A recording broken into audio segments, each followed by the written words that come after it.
Hello everyone, I'm Ladish and I'll be here Kunado Chronicles for PC. So this game came out on Thursday to Friday at like 2 a.m. or something like that. You know, the type of hour that sometimes these games come out, you know, these games like Kagura games, you know, things like that. So this game is developed by Purple Software and published by Shirafune.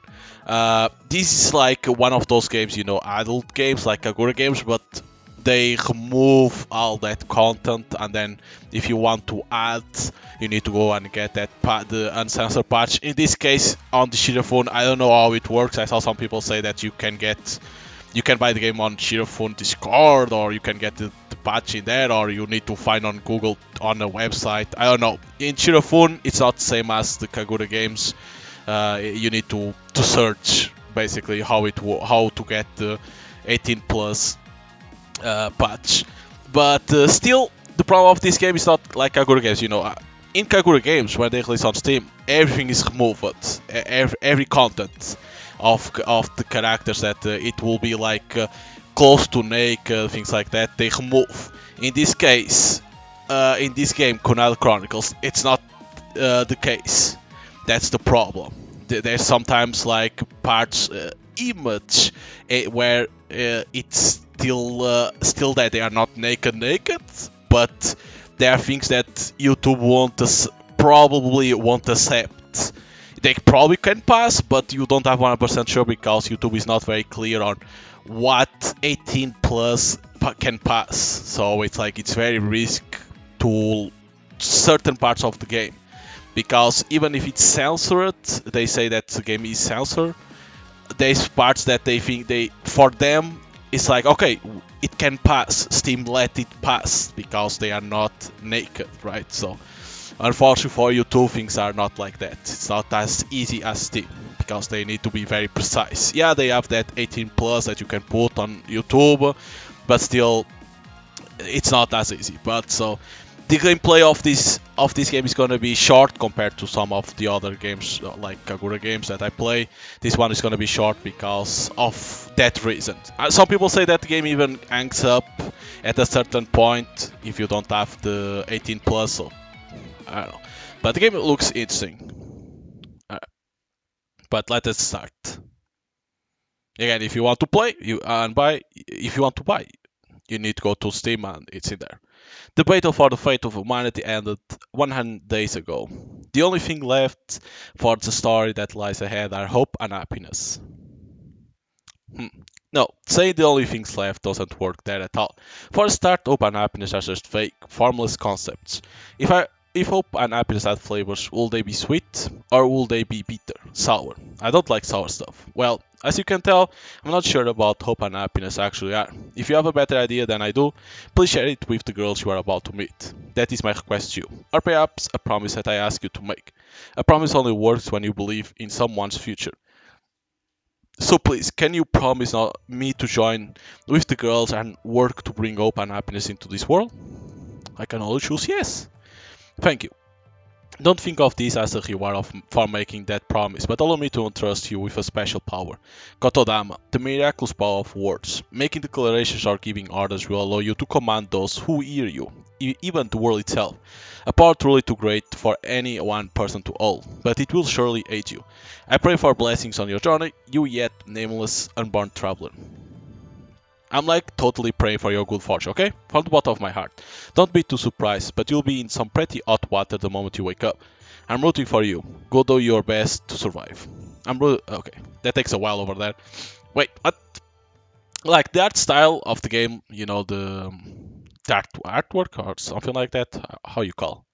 You know, art style. I'm gonna say art style. The design of the characters is well done. The dream ends. Awareness sprouts into life. An awareness of the self pushing back to the boundaries of the world. Cut free, that makes me an individual. As an individual, I can observe the world around me. In that moment, I am born. Now, time to open my eyes and take my first exciting look at the wonderful world I've been born into.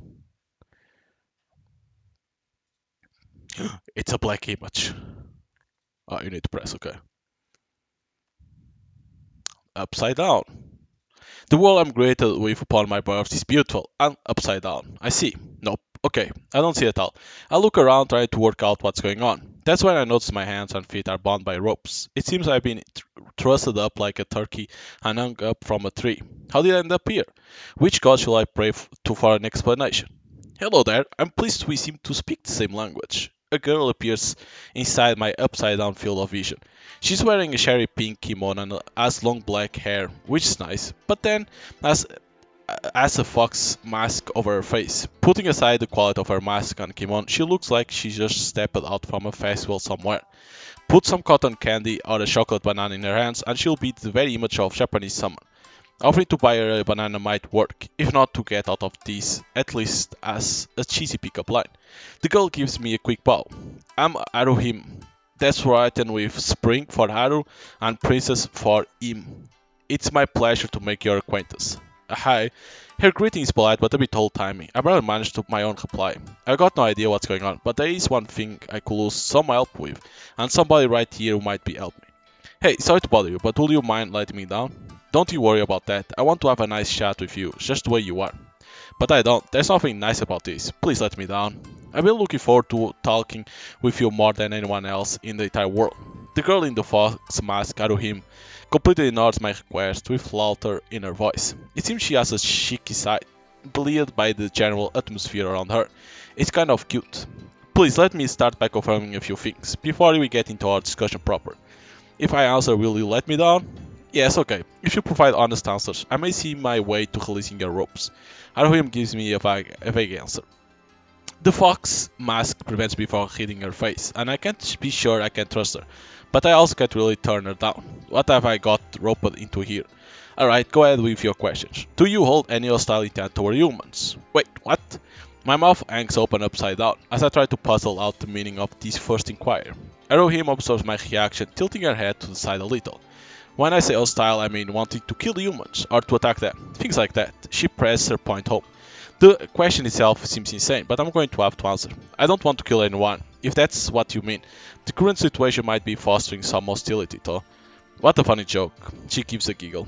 I'm impressed that you can make light of your current situation. I got a rare condition. My heart will pop if I get too serious. Oh no, you do?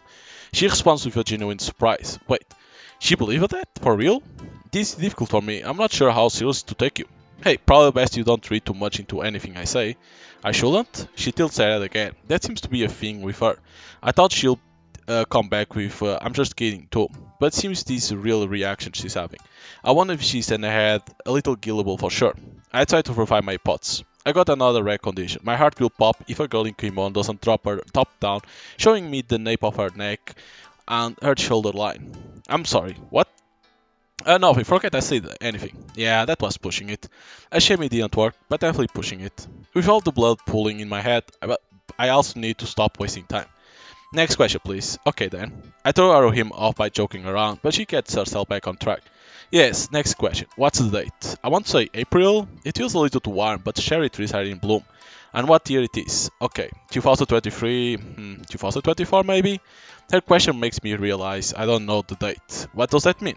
Something's wrong here. What's your name? Can you tell me that? My name. Okay, my name. I tried to reply, but hit another wall. I can't even remember my own name. Tropes ahoy! I've lost my memory. I'm not only surprised, I almost moved to tears. Memory loss is a common device in movies and comics, but I mean how perfect my slate has been cleaned off any info about myself. It's like trying to make a curry but realize you don't have rocks, so you turn into a stew instead. It still works as a meal and even tastes quite good, but it feels so damn wrong. On reflection, I'm not sure what I was trying to say with that. I could murder curry though. Interesting. Amnesia. I can see how you might be affected by that. I'm shaken up by this development, but Arohim takes it in a stride. This changed the situation. I thought my treatment was unreasonable, but maybe I did something worth getting strung up for, and I just don't remember it. That's where her whole hostile intent bit came from. If I have done anything to cause you trouble, I'm sorry. Well now, is that an apology because you have remembered something? No, I can't remember a thing. Explain why I'm hanging here and I'll apologize properly. I'll explain everything, but there's no need to apologize. Arohim sounds pleased with herself. Your execution has already been decided. Wait, what? Wait. I'm about to confirm she's only joking. She has to only be joking, and then it happens. Execution equals death. Emergency protocol. Use all possible means and knowledge to maintain current state of existence. I hear some kind of words. No, more like text cycling through my brain. My confused emotions are immediately blocked off, and my out of control logic takes the reins. It's a strange feeling, like the left and right sides of my brain are thinking independent thoughts, while I'm an almost out-of-body observer. The best option equals the irritating Kotodama. Loosen. My mouth speaks for me, given a direct command. All the ropes instantly loosen, and I drop to the ground. A Kotodama user. Arohim is visible, surprised at the ease of my escape. My logic continues to do entirely its own thing. Selections, fight or flight. Conditions now confirm escape route. Surrounding situation unknown, including threat level. Prioritize data collection. Considerations. Securing the human will be safest and she could be hostage. Conclusion. Fight. Hey, don't make that decision without me. I take exception with my own brain, but my logic doesn't hesitate to make the next move. Stop! Time slows down in the entire vicinity reached by my voice. There's no way to escape, because my voice equals the speed of sound. Arohim trembles but stops. I can see her expression behind the fox mask. Even the falling cherry blossoms freeze in midair, in a dome shape surrounding me. My own frozen world. My body seizes the moment to leap onto Arohim. I grab a slender arm. She's unable to offer any resistance, and I push her to the ground. Now I'm face to face with her fox mask. Her kimono has slipped open, exposing her chest. That's not all. The belt on my own kimono has also loosened, revealing my penis. Of course, because he said loosen every rope.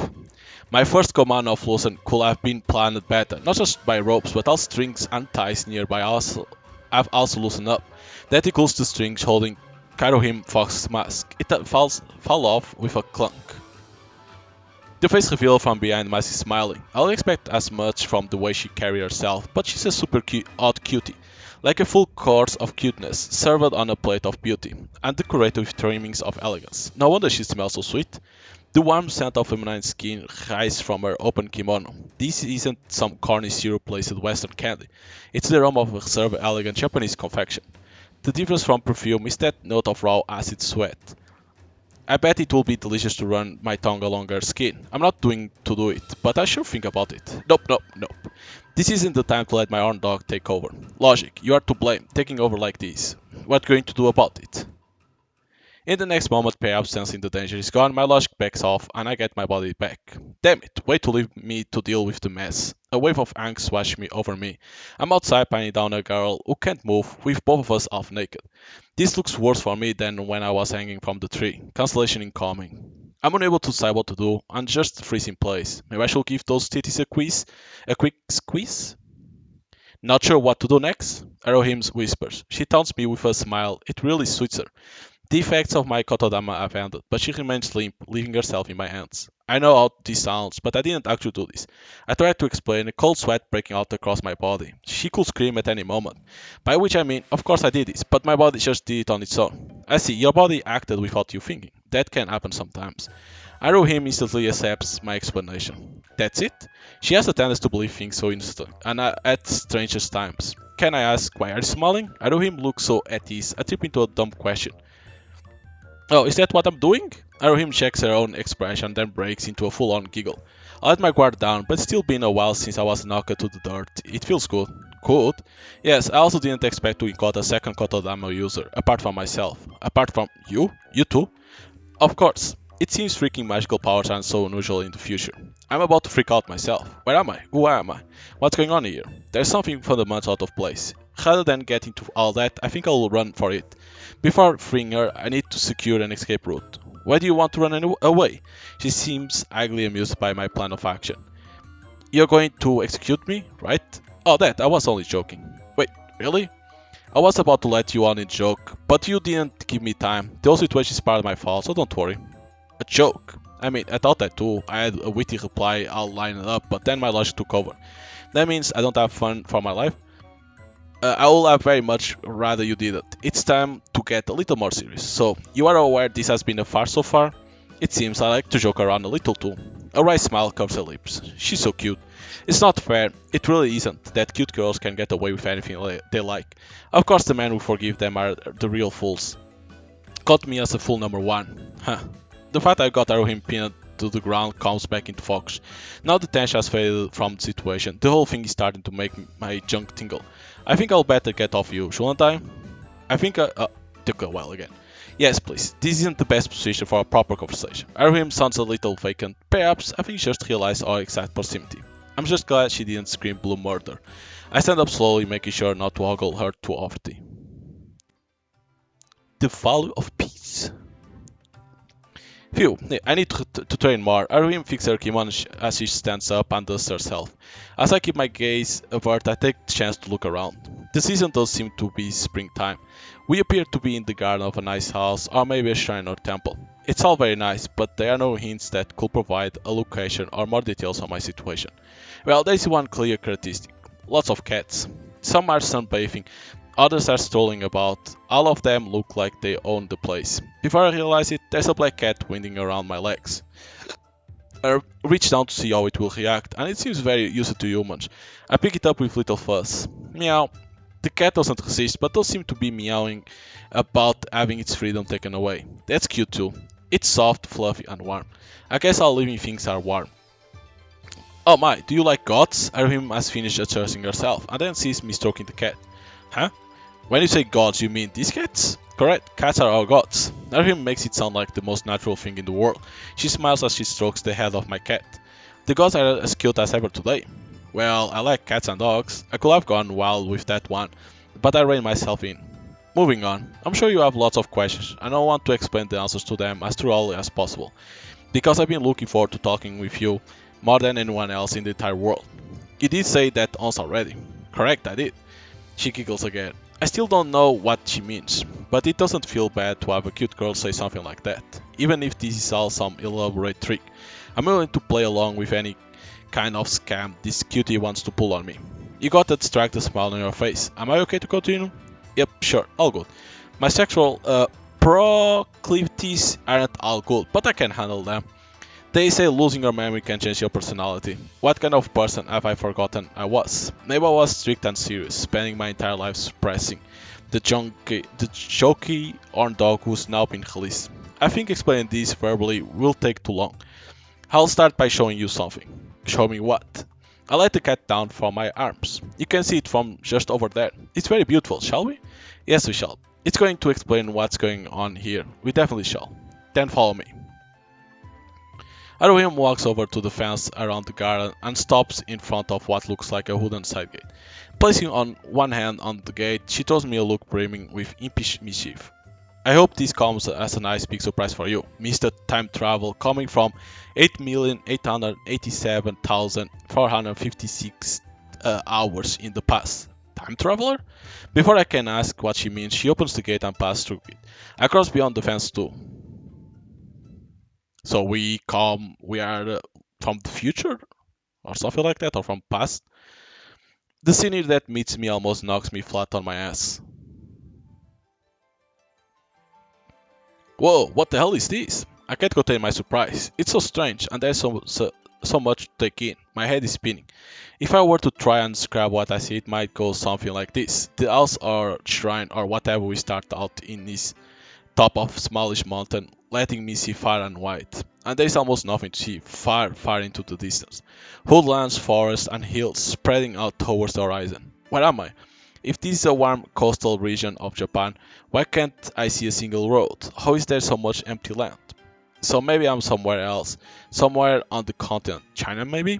But that can't be right, that will be impossible too. There isn't a nation on the earth I know that could still have untouched scenery like this. The wooden houses built along the lower slopes have the atmosphere of an old hot spring town, but only at first glance. Maybe due to continuous construction, they actually look like one long building. There isn't a single shop sign or a single billboard. There isn't even a single car. No power cables, no street lights, no electric lights to speak of. Lanterns. I'm seeing strings of lanterns. They are large pieces of colorful cloth fluttering in the breeze. I'm not sure if they are simply decorative or have a deeper meaning. Everyone walking the streets is wearing a fox mask, just like Arohim, and a kimono. Those fox masks. Maybe I'm making a connection to Inari, the fox god of the harvest, but it feels like I've stumbled into some divine dimension. The cherry blossoms dancing in the air really cap off the scene. It's disgustingly beautiful. There's one other thing, however, that dominates the landscape, dominates and owns it completely. A massive dark mountain just jutting up from a distant grassy plain. Is that thing made of metal? It It looks like some kind of dragon? Absolutely yes, it's both of those things, but my brain insists on the question marks. The whole thing is just too unreal to admit. Not to mention so enormous that it's messing with my sense of distance. Speechless, aren't you? It must be very different from the world you know. Arohim tilts her head again. I realize she's looking at me with an intense degree of interest. That quirk of hers seems to be related to looking for a reaction from me. Now with this new context, please listen to what I have to say. This is the country of Kanto. It seems we are 8,887,456 hours into the future from the world you know. So we come from the past, basically, okay. Let me do the math for you. That's about 1000 years. That's the number of hours that was displayed in glowing digits on the machine in which you were sleeping. So when we wake up, we were sleeping in the machine. Interesting. I believe it's a machine that makes the human body incredibly cold, allowing someone to hibernate like a lizard. There was a minus sign in front of the number. That suggests you were not intended to sleep for so long. A cold sleep capsule. My brain remains paralyzed with surprise, but I reflexively have a thought. Maybe my memory loss is the result of having been in cold storage for too long? What else could be wrong with me? No wonder Arohim wasn't surprised by my memory loss. We have seen ruins and relics for ourselves, so we know of the ancient civilization possessed of advanced mechanical technology. But that's all they are, ruins and relics. In this time, all of that has gone. Not just the technology. We only have fragments of records from that time. The meaning of words, the things we take for granted, our basic sensibilities could be very different from yours. That's why I thought it would be difficult to explain our current situation to you simply by describing it. I finally speak. Rather than a reply, it's more just a noise I make to kickstart my breathing again. Well, you made the right choice. We would have wasted a lot more time if you hadn't shown me this first. After seeing all this, the scenery spread before me. It's pretty much impossible to deny what she's saying. I scratch my head and look around again. Arohim wasn't lying. It really is very beautiful, and that feels like enough. Any urge to panic or freak out fade away. 1000 years. There will be nothing left of the world as I know, of the daily routine, of anything I've come from, not this far into the future. That explains why I've been feeling so out of place all this time. The world hasn't gone crazy, I'm the one who's fallen out of sync with the world. To continue our discussion, it will be best if you listen to this. Arohim takes out something from her sleeve and gives it to me.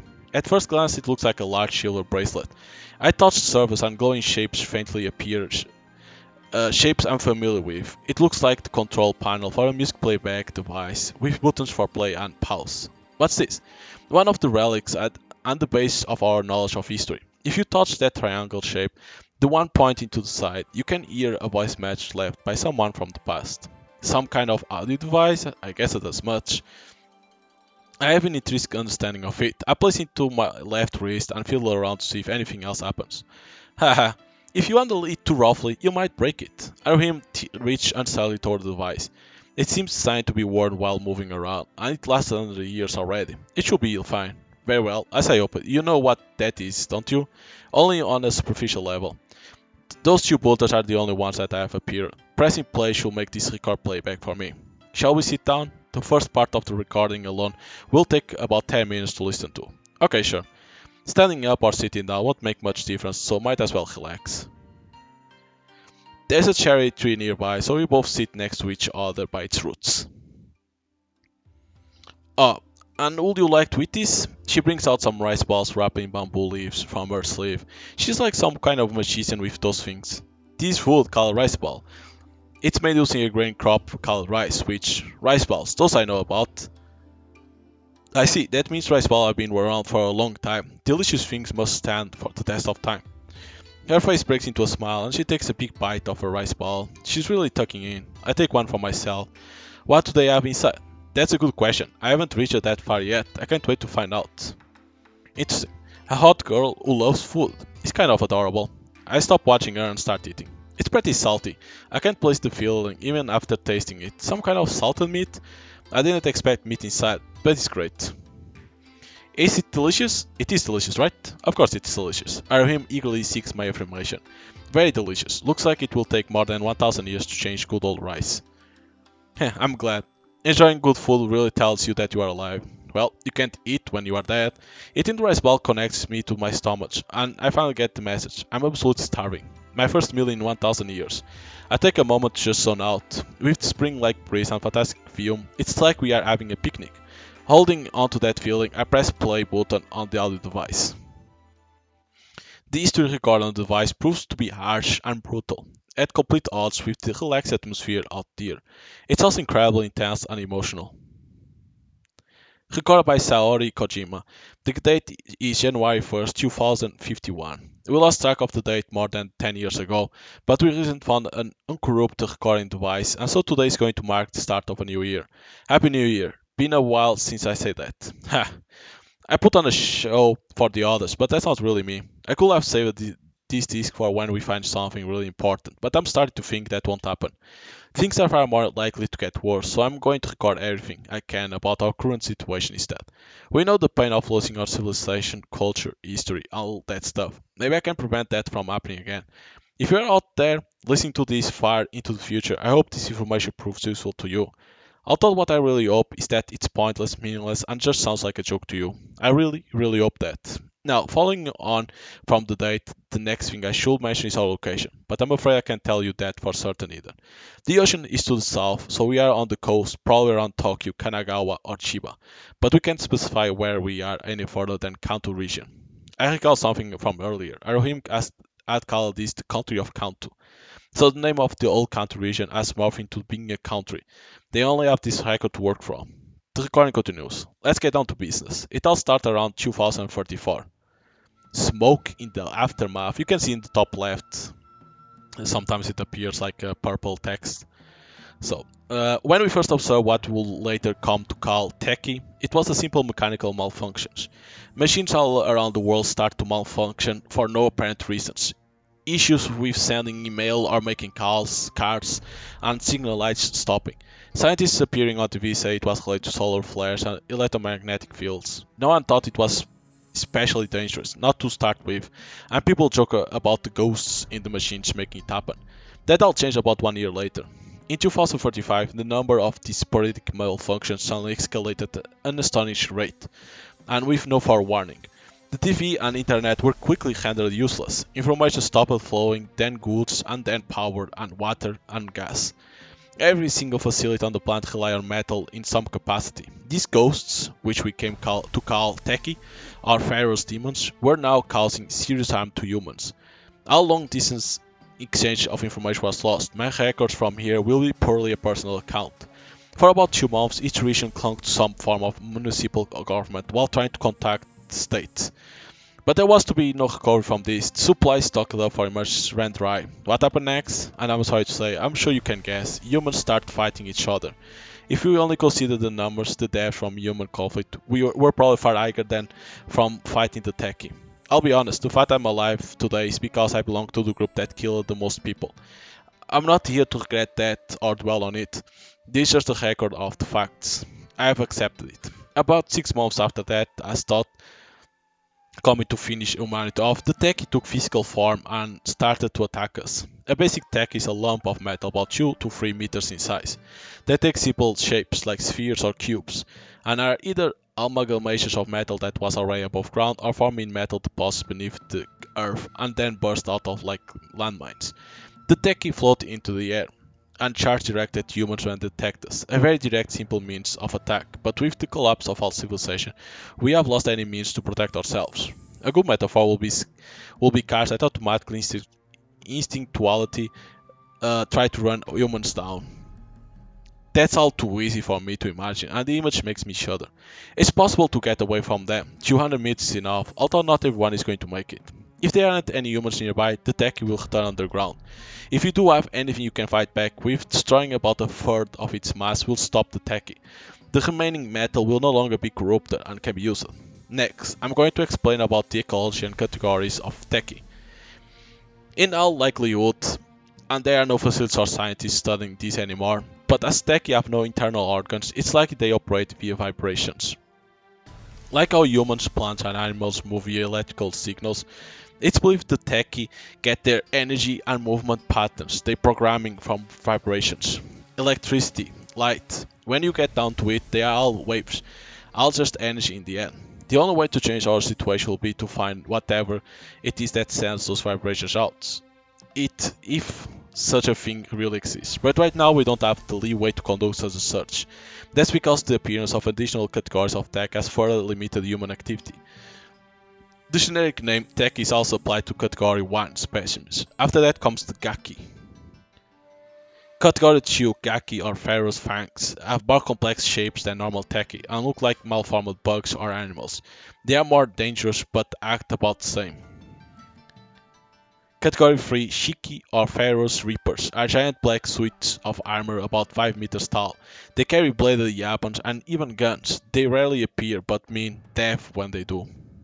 An interesting note here is that with each progressive category, the tech seem to be mimicking the evolution of animals. We don't know if they have conscience or not, but they seem aware of the world around them. And then we come to category 4, the Kurokami or Black Pharaoh's gods. That's one out there. Arohim murmurs to me, pointing. The massive dragon in the distance. I'm showing another rice ball and nod. That's pretty much the only thing it could be at this point. But I immediately wonder, at this level of civilization, how did they manage to defeat it? It's a good question, but one for later. I return my attention to the recording.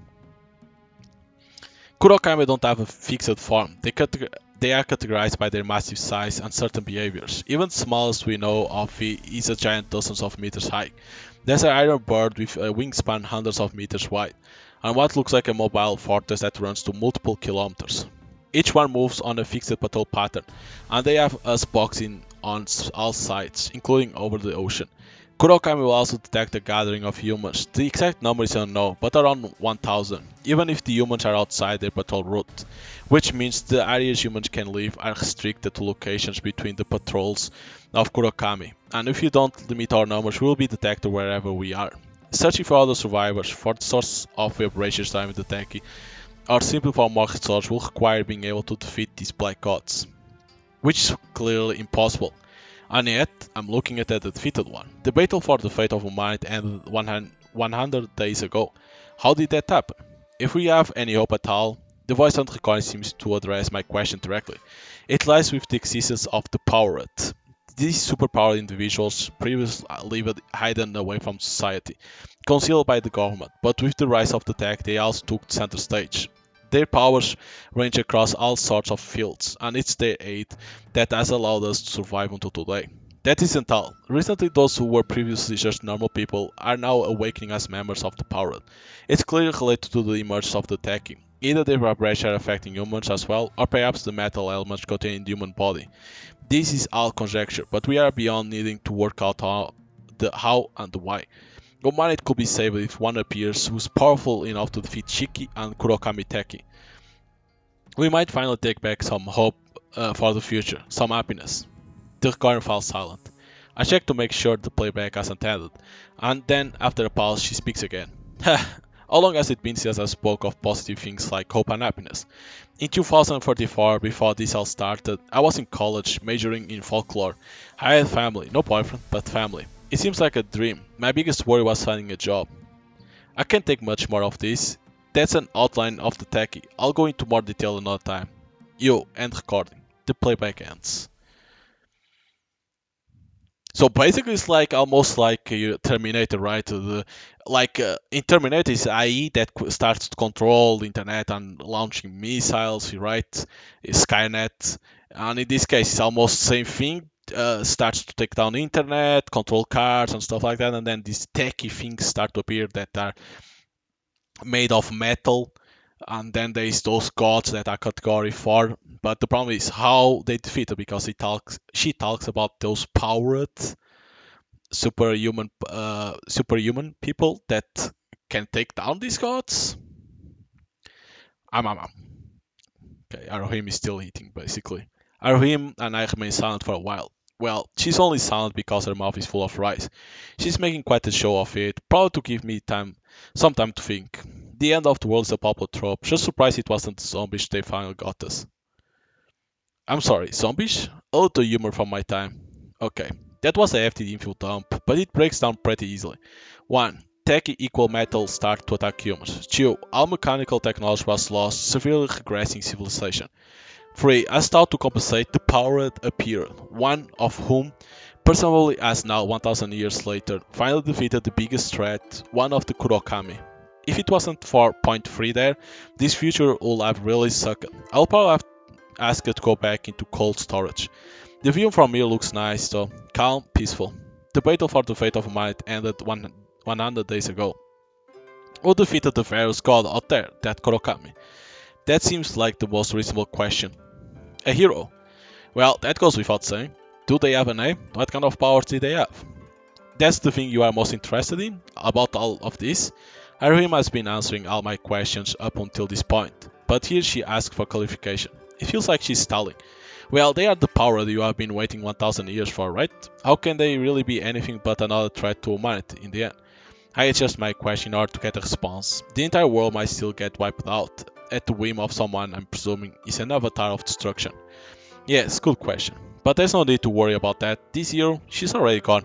She? So she's a woman? And gone, past tense. I'm presuming she doesn't mean to the shops. She's dead? We never recover her body, but given the circumstance, it seems unlikely she survived.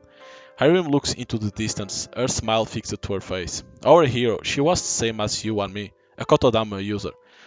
Although it does her a disservice to call us the same. She had mastered the miraculous power completely. Natsuhime was her name. She was my sister. I see. That kind of kills the conversation. In which case, my thinking turns to the practical. I finally understand the situation, but I need time to learn more, equal a way to survive here. Right now, I'm beyond NEET level. I have no house, no job. In this future country, I probably don't even officially exist. What's the term applied to the lowest of the low? A beast tier? So my utility to you, then, is my knowledge of the world 1000 years ago? All stuff you don't know? I say towards the sky and then return my gaze to Arohim. In return for the knowledge, can I ask for food, clothing and a roof over my head? Yes, well, I had planned to make that request of you myself. You have a keen grip on your situation. Don't give me too much credit. There were a bunch of novels like this doing the rounds back in my time. My current situation is less like a hard sci-fi story, and more like something ripped straight out of an alternate world fantasy potboiler. But I'm honestly not thrilled about being in either. The only thing is, I don't have any specialist knowledge. That's fine. Technical information will be useful, but what we really want to know are more conceptual notions. Like, what are hope and happiness? Arohim smiles as she asks this question, belaying the importance of it. Everyone has wondered about these concepts in their lifetime, but here in this future world, she isn't making a joke or using some kind of metaphor. She literally doesn't know. The residents of Kanto have fought for 1000 years since your time, poorly in order to survive, never looking to the past and never thinking of the future. We have simply fought to keep on living, one day at a time. We don't know anything other than fighting. Arohim points elegantly towards the town. Those masks the people are wearing, they symbolize our way of life. How do you mean? If you lose someone wearing a mask, then a human life has not been lost. Someone else also wearing a mask need only step in and fill their place. That's how we see the world. Wait, that's crazy. This isn't another surprise and a nasty one. Something really negative. The worst kind of sophistry, ignoring the individuality and dignity of each individual. That's just ridiculous. I can't contain my disgust. I feel the same. But that's what we had to do in order to survive. I affirmed this stupidity. I allow it to continue. I realize that Arohim's smile has become one self-mockery, but she swallows that bitter pill and brings a warm smile back to her lips. That's why I made the decision to change this ridiculous world, no matter what it takes, to give my sister's sacrifice meaning, the happiness of knowing the past and the hope to be found in the future. These are the things I want to create. If I can't realize this dream, Arohim narrows her eyes and looks away, clearly not wanting to think about it. The future of people of Kanto, we who know only conflict, is surely going to be more fighting, at best with other groups of survivors, and at worst with ourselves. I mean, I can't deny it. Now she's in my wheelhouse. That's the time I came in from. But then we found you. Arohim then touched my chest so casually. That gives me my heart a jolt, and then starts it pounding. It's such a small, soft, cute little hand. What can I say? So please, can you promise me to join with us and work to bring hope and happiness into this world? So please, can you promise me to join with the girls and work to bring hope and happiness into this world? So he remembers that one, but probably doesn't know. It's like, who the hell is that person that said to meet the girls and bring happiness and hope? Like, who the hell is that, right? Yep, you bet. I already made that promise once. Hold on. But with who? I tilt my own head. Hmm, I'll circle back to that later. I mean, I've lost my memory. It's not like I have got anything else to do. I'm glad you'll help. Arohim gives a sigh of relief. Despite everything coming out her sleeves, there's one thing her pink kimono still conceals. Her cute tits, of course. He's going immediately to that. Of course. No, best not to remember those beauties right now. Something else to circle back to, and some vigorous circling will be happening there. This is a pretty important decision to make. Can we really just decide it for ourselves like this? Why not? Don't you need to check with whoever runs the future? I am the ruler of this nation. Wait, what? It sounded like she said something pretty crazy just then. Ruler? I haven't properly introduced myself yet, have I? I am Arohim, ruler of the country of Kanto. I'm also Ichi no Kami, God one of the eight swords, also known as the numbered gods. Oh. Huh. I give a vague nod. Is the only answer I could find. I'm not sure about the eight swords, but it's probably like one of the four heavenly kings or warlords of the sea. Oh, the Jopongantana, 10 of 10, but close enough. This means she can fight. In fact, she's probably strong. Well, if people have superpowers now, then appearance, gender, weapons, and so on don't equal being strong anymore. Arohim peers into my face. I must be looking pretty perplexed by this new information. I'm sorry, you just woke up, and here I am hitting you with all this. You must be tired. I haven't been paying enough attention. It's fine, but I'm feeling a bit worn out. My hand is kinda throbbing. I've been pumped full of sweet exposition since the moment I woke up hanging in that tree. My brain needs a detox. That's enough for today. I'll have a room prepared for you in the palace. I'm not sure we are finished here yet. No need to rush, Mr. Time Traveler. She gives another provocative giggle. I'm taller than her, meaning she's looking up at me. You need some time to learn more about our country. That will help you decide what to do next. Let's see. How about I give you a week? During that time, I won't make any requests of you. You'll be free to do whatever you like. I'll arrange that authority for you. I'm done with that. I still got a bunch of questions, a bunch of things to discuss, check, and decide. I'm sure Aruhim has a bunch of questions for me too. We could spend days, morning to night, and not get through them all. Which is exactly why it makes sense for me to learn about this future world first, and let my brain absorb some of that exposition sugar. Okay then, that's very sweet of you to suggest that. That's right, you'll find I'm always very sweet. Aruhim jokes and then prompts me to get back to the palace garden. Okay, so we're gonna have a week to see, not to get, and she's not gonna request nothing to us. Okay. I match my strides with Arohim and notice how slowly that makes me walk. She really is small. On the way inside, we pass the tree I was suspended from. I look up at it. That branch feels like my oldest friend in the future. Why I was up there? I realized I never even asked that question. We found you inside a mechanical box. It seemed best to be prudent. Arohim slowly replies. The cold sleep capsule? Okay, gotcha. The tech is top all machines. The alarm clock might have been busted, but I guess the machine itself must have kept running for the past 1000 years. If there had been a human inside, the tech would surely have stopped it. The only thing I can think of is my heart. My pulse would have been stopped while I was in cold sleep. So probably that's why the tech didn't attack. The tech didn't recognize you as a human. Yeah, because the pulse was stopped and the heartbeat. Arohim finished my thought from me. Even so, until you actually woke up, we weren't even sure if you'll be able to communicate, right? That links back to our first question concerning my hostile intentions. Hanging me upside down might have been going a bit far, but I can at least understand that caution. I decided to keep my mouth shut for a while and just quite follow Arohim's lead. We proceed east through the garden and come to what looks like the entrance to the palace. It's a one-story building and looks more like a shrine. I was expecting that. That reminds me that shrine construction doesn't involve any nails. Maybe it ended up like this because of the lack of access to metal. Wait, it doesn't involve nails, this? What the fuck? I take off my sandals and step into the corridor, taking a moment to appreciate the fact someone put those on me, along with my kimono.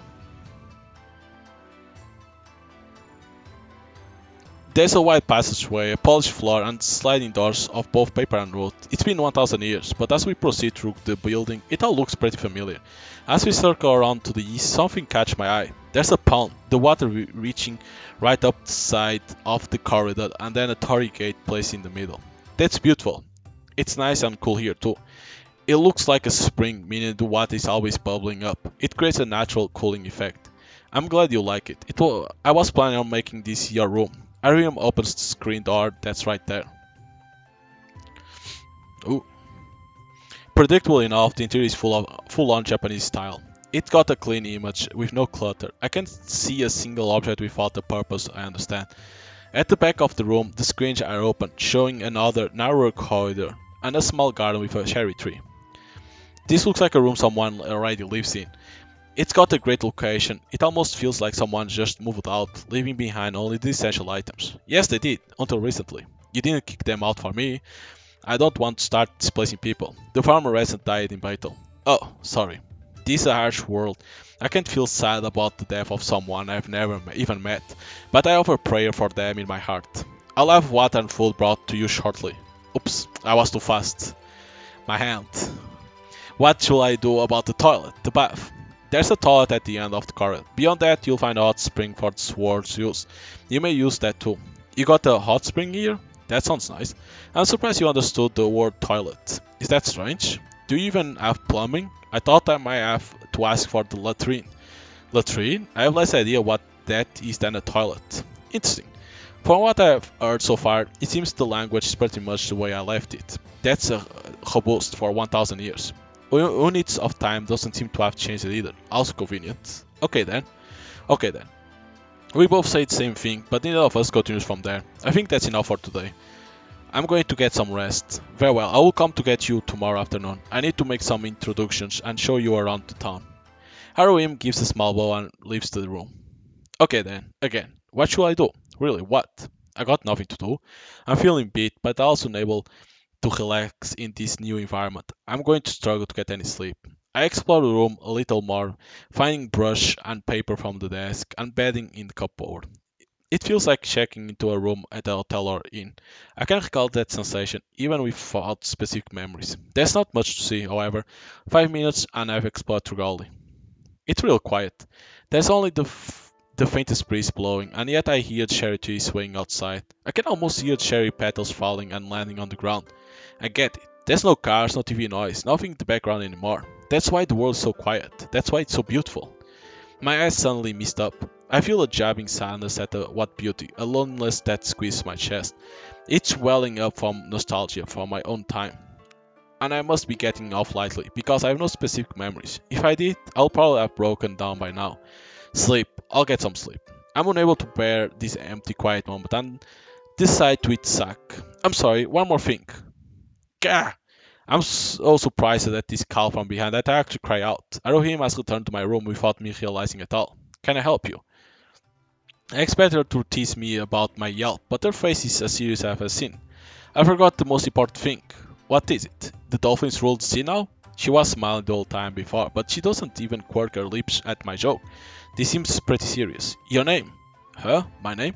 If you don't have any memories, you'll need a name, at least an interim one. Yup, gotcha. I don't need one when it's just the two of us, but something to hang on my hat on will be useful in the days ahead. I'm sorry, I let myself get far too carried away, forgetting something so important. Do you have any particular name you like us to use? Nope, not that comes to mind. How about Shin then? Shin? Shin, writing using the character for belief. Arohim laughs, stands up straight, and puts her hands together. I believe in you. The one who has made a promise to help us bring lost and openness back to count. Even if the others say they don't, I will always believe in you. I sense a strange feeling from her words. Declarations equal Kotodama, of course. I'm surprised by the implication of this. This isn't any old verbal promise, it's a declaration via Kotodama, forming a soul-binding contract. You don't have memories to fall back on, but even if you start to lose sight of yourself, never forget that I believe in you. Shin, your name is the proof of the promise between us, okay? Arohim remembers to remain completely adorable, tilting her head while seeking my consent. It's a good name, thank you. I can see why she's the ruler around here. She can really handle herself. I stand up, straight to Ansai to reply in the same Kotodama user style. I will do everything I can, Arohim, to prove myself worthy of the name you have given me, the name of Shin. Oh my, Haruhi gives a laugh, perhaps surprised by my attitude. I'm already being so serious might kill someone of your comedic persuasion. Don't you have that condition? Okay then, I will do just enough to kinda scrape by. Very well. Aruhim gives me a nod, her eyes twinkling. And so this is how my story begins. The story of the days after the battle for the fate of humanity. The story about finding hope and happiness again. So this is how it begins. His story begins. Ah shit, you need to press. Yep, that sets the scene nicely, covers all the basics. I tried to make it sound really cool, but to be honest, this isn't a sprawling epic tale with superhero stakes. I think of it more as a tale of my struggles, a human interest piece, if you will, like we bought a zoo but with less Matt Damon. What they need from me isn't the power to fight, it's my ability to feel hope and happiness. It's like the Wizard of Oz, just call me Dorothy. Not technology but spiritualism. Not civilization but culture. This is why I'm weaving this story rather than making some stuffy record. Well, what I'm trying to say is, I want you to enjoy it. Kick back and enjoy the ride. And if the mood grabs you, I hope you'll take your own unique realization away from this experience. That's the reason I'm telling this tale. You'll witness the exciting start to a new system of education. I got tales of a cafe and a monetary economy that will simply thrill you. You'll get to see the resourcefulness and hard work that it takes to be a ruler, and find out how a girl with nothing to her name learned to dream. Well, the contents all have muscles for brains, by which I mean they prioritize efficiency and swift decision making. So I need a hook to keep you invested here. This story is about the death of a hero, and it's a confession about what I really am. So the main character dies in the end, is it? The death of a hero? Progress support, spy unit infiltration successful. Are we the spy, is it? After Arohim has gone, I get out of the bedding, although it's in the middle of the afternoon, and lie down to try to get some sleep. It's spring or early summer, a pleasant breeze is blowing in through the open screen. Just as I'm about to drift off, excuse me. Huh? Okay, you are excused. This is a new voice and it startles me awake. The speaker is a fox mask wearing girl in doorway. She's putting something down on the floor. It makes a heavy and unfamiliar sound as it comes to rest. My apologies for disturbing you. I brought you this water on orders from Lady Arohim. Okay, thanks. Lady Arohim did say something about having water sent over. I move over and peer into the large pot brimming with water. There's a ladle standing next to it, which I pick up and examine too. Interesting. Water comes in jars here. Yep, that makes sense. You don't have plumbing or kettles or whatever, huh? It dawns on me that the jar is already filled with water. Wouldn't the normal approach be to place the empty jar first and then fill it up? Hey, can I ask, you carry this in with the water already inside it? Correct. Your information is quick but a little abrupt. And it wasn't heavy for you? Nothing to write home about. Okay, I'm pretty sure I'll be writing home if I could lift this. Well, probably another of these powers I've been hearing about. I bet she could snap my neck like a dry twig. The future is a freaking scary place. Well, I can get water for myself, no need to put your back out lugging it around. Should I take that as an order? Just a suggestion. I don't like making women perform hard labor, as you command. I'm not sure where her brisk attitude is coming from, but she doesn't seem keen to chat with me. If you do need anything, you can let me know. Okay, thanks. The woman promptly gives a bow and leaves the room. I'm alone again. Okay, now my water delivery is here. I really don't have anything else to do today. I'm wide awake again, but with nothing else on schedule, I lie down and roll around a bit more. My water-bearing visitor is the first denizen of count I've encountered who isn't Arohim. Her back was rod straight the entire time, and her replies curt and controlled, more like a solid than a citizen. Well, I don't know what their solids are like. Maybe Arohim is just a chatterbox and everyone else is like that. Then I realized something else strange. I didn't hear any further footsteps after she left the room. She also said something about letting her know if I needed anything. I get back up and peer out into the corridor.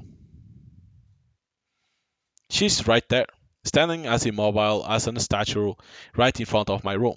Sorry, hi again. I sound more timid than I might have liked. Her head swivels smoothly to face me. These fox masks are really freaking me out. Can I help you? Sorry, just wondering what you are doing. Guarding. Who? Oh, sorry, got it. Me. I worked that one out on my own. Hey, and does squatting mean you'll be here as long time? Yes, she answers immediately. Each of her replies are so short and to the point, they don't allow for further conversation. I'm unable to find anything else to say, and then she asks me a question. Am I in the way? To be honest, you are a little distracting. Then I apologize. But it doesn't look like she's going away. Inflexible will be the word. I try to decide what I can do. I'm having trouble settling down already. And add a personal guard into the mix and I might start to think I'm some kind of celebrity. I try to approach this from the other direction. Maybe ever unseen waiting outside my room is the problem. If you have to guard, can't you do that inside, where we can chat a bit too? That will be appropriate. She doesn't sound keen on the idea. She definitely wants to take her job seriously. I don't want to force her, but I also don't go back inside.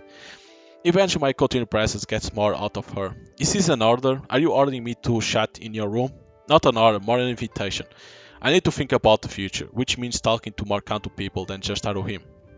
She remains silent. The fox mask makes it hard to tell, but I guess she's thinking about it. Understood. Lady Arohim ordered me to cooperate with you to the fullest extent of my abilities. Well, I'm sure your extent is quite full. I'm not looking to debate political science. If this means she's coming, however, I'm all for it. I gesture her back inside. Back inside my room, I turn to face her again. I consider offering her a cushion to sit on, but she isn't going to sit down on duty. I choose to stand instead. First things first, are you forbidden from taking that mask off? No, not forbidden. Glad to hear. Take it off. If that's an order. Yep, we can safely call that one an order. No need to ever wear that thing around me. She's very fixated on the idea of orders, but I'm not going to get anywhere talking to a mask. She reaches around behind her head and removes the mask. Is this acceptable? Oh boy. I'm both surprised and a little conflicted. She's much younger than I was expecting. A girl, much the same age as me. And a hot one too. She has long unruly hair and a dangerous flicker to her eyes, but she's so attractive that these things only add a little spice. Her gaze, however, is unduly sharp. The mask threw off my reading of her. She isn't serious about her job, she's actually pissed off with me. Okay, have I done anything to upset you? I can't stop myself from asking. No, stop wasting time and ask me whatever it is you wish to know. She maintains her attitude of obeying me, but gives me little more than that to cling on. She's actually hostile, that's the word I use. The word I use. The thing I wish to know right now is why are you so angry at me? Are you ordering me to answer that question? Once again, she asks whether or not this is an order. I'm starting to feel like ordering her to do all sorts of things, but best not push my luck. I don't want to force anything out of you. Then I don't wish to answer. She turns me down flat. This is a tiny problem. If you don't have any questions, I would like to concentrate on protecting you. So I'm gonna stop here. Hope you can enjoy here some gameplay of Kunado Chronicles. Like, if you like this type of games, visual novels, a lot of narrative, you can buy on Steam the game. And then it's like, if you want to get the uncensored patch, like probably in Shirofun Discord you can get it. If not, you need to go and search how to get the uncensored patch for the game. Because again, like I said in the beginning, it's not the same thing as Kagura Games that you go to their site and it's in there.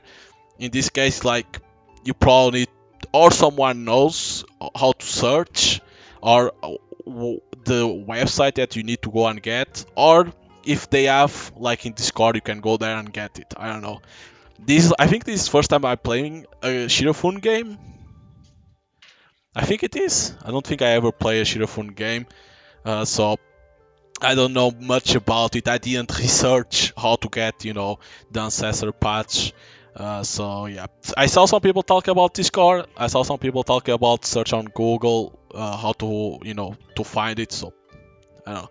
But yeah, if you need to, of course, you need to like his visual novels. If you are not a fan of visual novels, probably this game won't be for you, even with the ancestor patch. But it's up to you to decide if you want or not. If you want, you can buy the game on Steam. That is the censored version. And then if you want the uncensored, you need to find the patch somewhere. So hope you guys enjoyed, and see you guys next time.